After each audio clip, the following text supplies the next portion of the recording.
All right, Jake Mace with Phoenix Longevity Arts. In this video, pressure points for beginners. We're going to talk about pressure points, all right, in terms of how they're appropriate for fighting. But when I teach beginners about pressure points, I'm not really one who believes that pressure points can be touched and be used to disable somebody, okay? I first had my first experience with pressure points when I was watching Foghorn Leghorn in a Looney Tunes cartoon when I was a little kid. And there was this one genius chicken who wanted to beat up Foghorn Leghorn, so he brought out a book on pressure points. And he actually read the book, memorized it, and then Foghorn Leghorn was touching, like pointing at him with his finger, and the kid just walked up and touched Foghorn Leghorn's finger, and he just began shaking and trembling and like totally incapacitated and just fell on the ground unconscious and totally immobilized. Okay, that's a bunch of bullshit. That's not true, but that was still fun, and it's still fun to think about us being an X-Men figure and having those special abilities. But pressure points are just sensitive areas, and they're more so sensitive regions that can be struck and used to hurt someone most efficiently. All right, so a couple different hand positions that are most appropriate for hitting pressure points. One is the side hand, the fifth metacarpal, this outside part of the hand. When I teach beginners how to use this for pressure point hits, I show them Makiwara boards, pulling the fingertips back and striking that board with the side of your hand. So it gets really tough, and if you want to learn more about this, go to our iron bone videos where we show a pretty complete set of iron bone techniques against Makiwara boards. Now, we also can do side hand push-ups. We put the side of the hand on the ground, we pull the fingertips back, and we do push-ups that way. And if you notice, my palms, the camera gets so nice and close, my palms are not touching the ground. So I used to take students and put a thumbtack underneath each palm, and that way they weren't tempted to put their palm on the ground or else they get pricked. Okay, so keep the palms up and just using your side hands. Now against an opponent, the side hand is effective against a few different kinds of, or a few different regions, all right? One, if you and your opponent both, if you face this way, we both have the ST9 pressure point, okay? The Adam's apple here, and just take two fingers and touch the ST9. It's the hollows of each side of your neck. The Adam's apple in the middle, and then take your hands about 2 inches to either side and push in those hollows, and your voice should change because you are a little bit in pain, okay? This is a great area to strike with a side hand, all right? So one of the ways we can get in on those pressure points is we can have a fighting position inside here.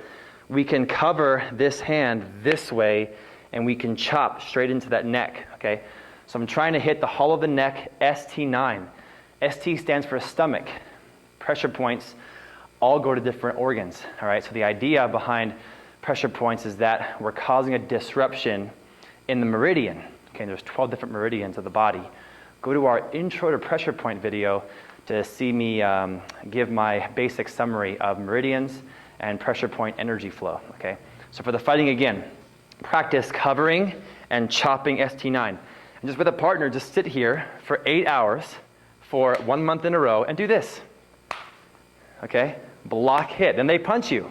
Block, hit. Punch you again. Block, hit. And time it. Again, block, hit. Punch with a cross. Block, hit. So our head goes with the other hand again. You like cross in, like hook it in. Block, hit. Again, block, hit. Straight punch. Block, hit. Come right inside, okay?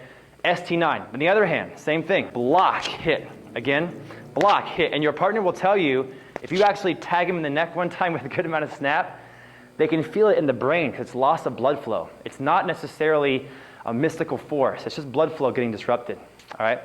The next area our side hand can hit to is beneath the nose, the DU26. So we have stomach 9 and DU26, the due meridian. Okay, this is a very vulnerable point, best struck by a ridge hand, a side hand chop, or just a reverse punch right to the top of the lip, which is why the nose is so vulnerable, because that whole region is a sensitive area, all right? So again, I would just show new students block and side hand chop straight for the upper lip. Block and hit. So my biggest concern with beginners is teaching them to actually strike somebody and make contact because they're very tentative. So when I show beginners, I'll show them block and actually make some contact. Block, make contact. You even go to the top of the nose, bridge of the nose, block, upper lip, okay? We have reverse punch. We can just try to cover this way, reverse punch straight. Block, reverse punch straight, right to the lip. So just being conscious that we're hitting to upper lip or nose. We're hitting to ST9 or this way, ST9, okay? Our two fundamental points. Now, the next point is talking about the solar plexus, RN17, okay? The Ren meridian that runs along this way. RN17 is between the two nipple points at the base of the sternum, and we're trying to compress that point. So the best ways to do this is a straight body shot with the first two knuckles. So straight body shot right to the solar plexus, or my favorite technique for sparring is if they're here, I take one small step to the side, and then I spin and side kick with my heel right to solar plexus. So we turn this way. From our position this direction, I take one step to the side, and then I spin, and my heel goes right to solar plexus. And what happens is you compress the sternum and cause them to lose their wind, and they just knock out or they get incapacitated because they can't breathe, okay? There's always different stories of people getting hit in the solar plexus and dying sometimes because it upsets the heart.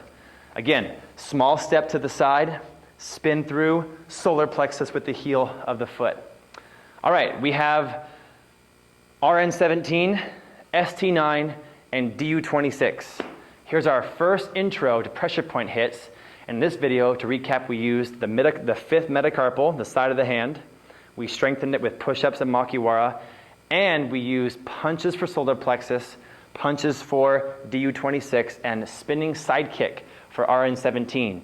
This is the very beginning, bare bones intro to pressure points and strikes, but we're going to have a whole series. So as the videos come out, they'll be more and more advanced. So cue back in for the next one of pressure points, one of the greatest areas of fighting because we're hitting to sensitive regions.